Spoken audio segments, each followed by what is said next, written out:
The Steripath Gen 2 blood culture collection system reduces false positive blood cultures by diverting and sequestering the initial 1.5 to 2.0 milliliters of blood, preventing skin contaminants, when present, from entering blood culture bottles. The following video tutorial demonstrates proper use of Steripath Gen 2 for peripheral venipuncture. Collect the necessary supplies, including Steripath in either 21 or 23 gauge needle configuration. Perform skin surface antisepsis according to your institution's established guidelines.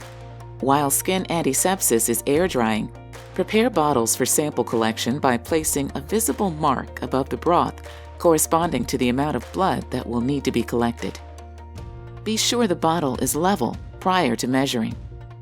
Thoroughly disinfect each bottle top with an alcohol prep pad. Scrub for 15 seconds. Let air dry and leave a new pad on top of the bottle. Open Steripath, keeping the device on sterile package to prevent contamination. Ensure site is completely dry. Perform venipuncture following standard procedure. Consider securing the site. After achieving venous access, squeeze the device with slow and steady pressure to actuate. Once near the check mark, firmly squeeze Steripath until it clicks to lock in potential contaminants.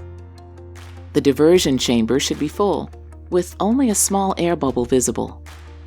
Using the integrated transfer adapter, inoculate blood culture bottle according to institution guidelines while holding bottle level.